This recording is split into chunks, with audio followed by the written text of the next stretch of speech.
Nous sommes ici pour annoncer qu'hier à Vienne, les États-Unis, le Royaume-Uni et la France ont présenté des preuves détaillées à l'AIEA qui démontrent que la République islamique d'Iran construit un centre d'enrichissement d'uranium depuis plusieurs années déjà en cachette, non loin de la région de Qom. Il a déjà été fait référence à ce centre d'enrichissement des années après le lancement de sa construction. Bien sûr, ça rentre dans le cadre du refus continu de l'Iran de respecter les résolutions du Conseil de sécurité des Nations Unies ainsi que les exigences de l'AIEA. Nous attendons de l'AIEA qu'elle enquête sur cette information et qu'elle fasse son rapport au conseil directeur de cette institution. La décision iranienne de construire un autre centre nucléaire sans en référer à l'AIEA représente en soi un défi direct au régime de non-prolifération, dont les règles sont claires. Toutes les nations ont droit à une énergie nucléaire civile pacifique, mais doivent s'orienter vers le désarmement nucléaire. Pour celles qui en possèdent et celles qui ne possèdent pas d'armement nucléaire doivent y renoncer. Ce traité a fait depuis des décennies le monde plus sûr. Et il dépend de toutes les nations qu'elles respectent ses responsabilités. L'inquiétude grandit, voyant l'Iran se refuser à respecter ses décisions, y compris le renoncement à toutes ses activités nucléaires militaires. Comme la communauté internationale le sait, ce n'est pas la première fois que l'Iran retient des informations sur son programme nucléaire. L'Iran a droit à une puissance nucléaire civile qui réponde aux besoins énergétiques de son peuple, mais la taille et la configuration de ce centre ne correspondent pas à un programme pacifique. L'Iran viole donc des règles que toutes les nations doivent suivre, mettant en danger le régime de non-prolifération mondiale, menaçant la stabilité et la sécurité de cette région et du monde. L'heure est venue pour l'Iran de prendre des mesures immédiates pour restaurer la confiance de la communauté internationale en respectant ses obligations internationales. Nous sommes disposés à parler avec l'Iran pour respecter les issues des négociations. Et à travers ce dialogue, notre objectif est de montrer que la volonté internationale va dans ce sens et que les traités en seront renforcés. C'est pour cela qu'il y a un sentiment d'urgence en ce qui concerne la prochaine réunion du 1er octobre entre l'Iran, les membres du Conseil de sécurité des Nations Unies et l'Allemagne. Lors de cette réunion, l'Iran devra être prêt à coopérer pleinement et de manière exhaustive avec l'AIEA pour pouvoir en toute transparence, présenter son programme et démontrer ses intentions pacifiques à travers un dialogue et des actions concrètes. Pour faire simple, l'Iran doit respecter les résolutions du Conseil de sécurité des Nations Unies et démontrer clairement qu'il est disposé à respecter ses engagements. Nous sommes disposés à construire avec l'Iran une voie vers la pacification à condition qu'il fasse preuve de bonne volonté, respectant les normes et le droit international. Je dirais que même si le Royaume-Uni, la France et les États-Unis ont fait la présentation à Vienne, l'Allemagne, en particulier la chancelière Merkel, qui ne peut pas être ici aujourd'hui, s'associe à ces remarques. Je me tourne à présent vers le président Sarkozy de la France, qui va faire une brève allocution. Mesdames et Messieurs, nous sommes réunis hier pour un sommet du Conseil de sécurité sur la non-prolifération et le désarmement nucléaire. J'ai redit ma conviction que l'Iran entraînait la communauté internationale sur une voie dangereuse. J'ai rappelé toutes les tentatives que nous avions faites pour proposer une solution négociée aux dirigeants iraniens sans aucun succès. Ce qui est révélé aujourd'hui est exceptionnel. Après l'usine d'enrichissement de Natanz en 2002, c'est celle de Qom qui est mise à jour. Elle a été conçue et construite depuis plusieurs années en violation de résolutions du Conseil de sécurité et de l'AIEA. J'attends de l'AIEA une enquête complète et rigoureuse, comme l'a dit le président Obama. Nous étions déjà dans une grave crise de confiance. Nous sommes maintenant face à un défi lancé à la communauté internationale. Les 6 rencontreront les dirigeants iraniens à Genève. Tout, absolument tout, doit être mis maintenant sur la table. Ne laissons pas les dirigeants iraniens gagner du temps pendant que les centrifugeuses tournent. Et si d'ici au mois de décembre, il n'y a pas un changement profond de politique de la part des dirigeants iraniens, des sanctions devront être prises. Il en va de la paix et de la stabilité. Je vous remercie. L'Amérique, le Royaume-Uni et la France sont unis. Le programme nucléaire iranien est le défi de prolifération le plus important auquel le monde doit faire face aujourd'hui. Comme le président Obama et le président Sarkozy viennent de le dire, le niveau de tromperie du gouvernement iranien est une échelle qui est celle des ruptures des engagements internationaux, va choquer toute la communauté internationale et va raffermir notre résolution. Confrontée par les tromperies continues au cours des années écoulées, la communauté internationale n'a d'autre choix que de tirer la ligne. Le 1er octobre, l'Iran doit absolument s'engager avec la communauté internationale en tant que partenaire.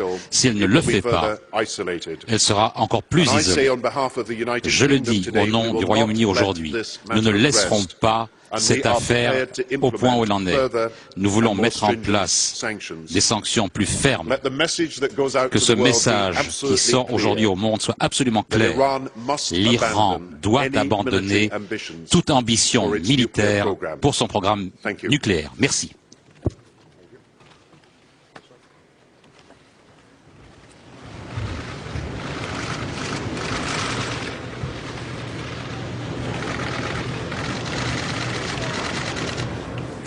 Voilà, déclaration commune de Barack Obama, Nicolas Sarkozy et Gordon Brown depuis Pittsburgh, dans l'Est des États-Unis, en marge du sommet du G20 sur l'Iran. L'Iran qui a donc admis construire un second centre d'enrichissement d'uranium. Nous sommes avec François Nicoloux, ancien ambassadeur de France en Iran. Bonjour. Bonjour. Pour tenter de décrypter le sens précis de cette déclaration. Nicolas Sarkozy a été le premier à prononcer le mot de sanctions. Des sanctions devront être prises à l'encontre de l'Iran. Est-ce que, selon vous, l'escalade est franchie? Est-ce qu'on va vers des sanctions? On n'en est pas encore là quand même. D'abord sur l'environnement, avant de regarder les problèmes de fond, moi je note que 3 dirigeants se sont exprimés parmi les 6 qui s'apprêtent à rencontrer l'Iran au 1er octobre à Genève pour entamer des négociations. Autour du micro, il n'y avait ni le russe ni le chinois. Donc ils l'ont fait à titre de leur pays, pas au titre ni du G20. Mais ils auraient pu s'associer à la déclaration. Manifestement, ils considèrent sans doute que la dimension de cette affaire n'est pas tout à fait la même, enfin dans leur esprit, qu'elle est pour les 3 dirigeants donc que nous avons vus. Un désaccord au sein des 6, à votre avis? Désaccord, c'est encore trop tôt pour le dire, mais certainement, en tous les cas, une légère différence d'appréciation, car ils auraient pu être là. Normalement, ils auraient dû être là, puisque eux aussi, ils vont rencontrer les Iraniens très bientôt. Et Madame Merkel n'est pas là, effectivement, donc on peut imaginer qu'elle n'étant pas là, on n'envoie pas quelqu'un de secondaire. Si elle avait été là, est-ce qu'elle serait venue au micro? C'est ce qu'on ne peut pas savoir. Et sur les 3, justement, on a eu l'impression d'un crescendo un peu dans le ton. Barack Obama qui a répété plusieurs fois le mot dialogue, qui restait vraiment dans cette intention de main tendue qu'il affiche depuis le début de sa présidence. Nicolas Sarkozy qui a été le premier à parler de sanctions et Gordon Brown qui, lui, a parlé de tromperie. On a l'impression que le ton montait progressivement en fonction des interlocuteurs. C'est votre avis aussi ? En effet, c'est assez intéressant parce qu'on voit au fond les trois dirigeants persister dans leur ligne, de ce qu'on sait de leur attitude à l'égard de l'Iran, de leur sensibilité à l'égard de l'Iran. Il est quand même très intéressant, en effet, que Obama a laissé la porte ouverte. Enfin, il a dit il faut dialoguer sérieusement. Vous avez fait des grosses bêtises, mais il faut dialoguer sérieusement.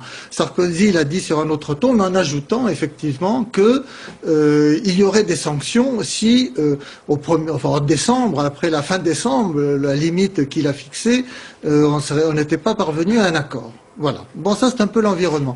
Il y a quelque chose que je dois ajouter parce que je suis depuis longtemps observateur des crises, toute une série de crises comme ça, de moments clés, disons, dans la négociation entre l'Iran et le monde extérieur.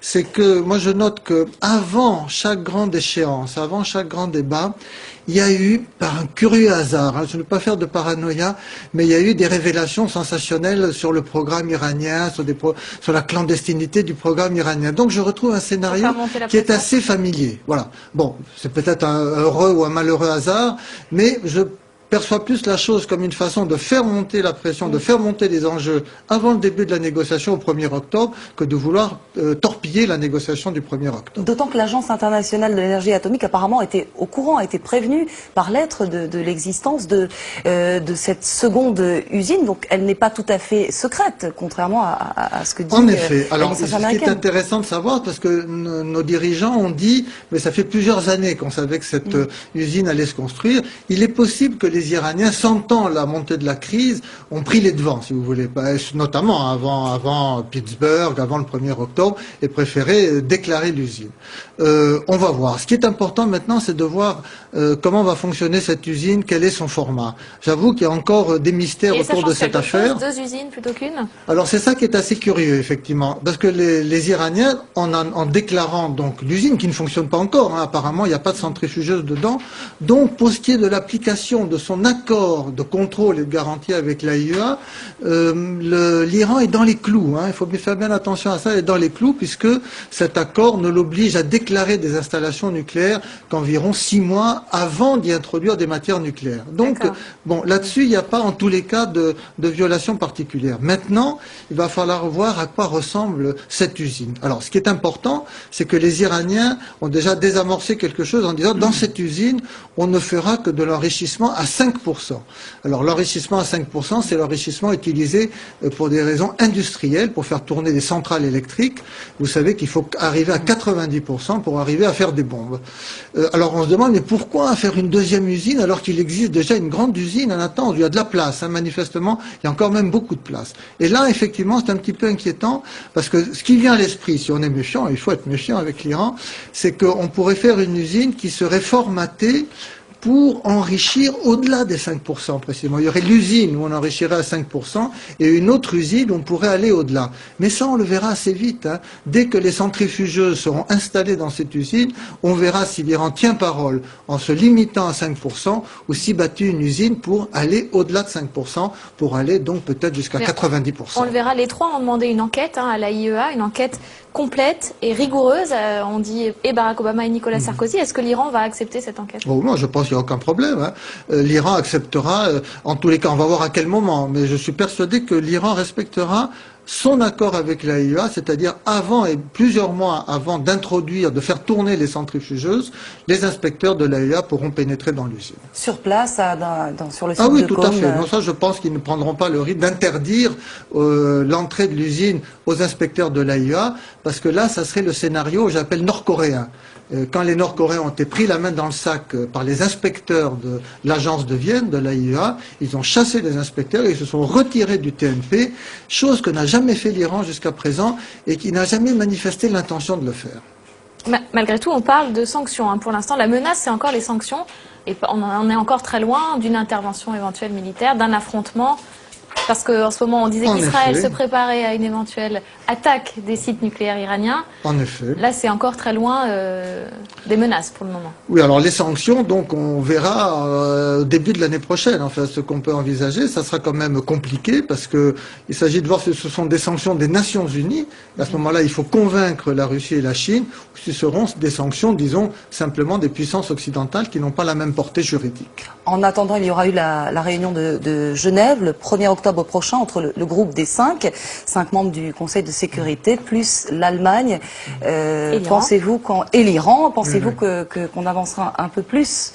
Et moi, je vais vous dire, je vais vous paraître naïf, optimiste, enfin ridiculement optimiste, mais cette affaire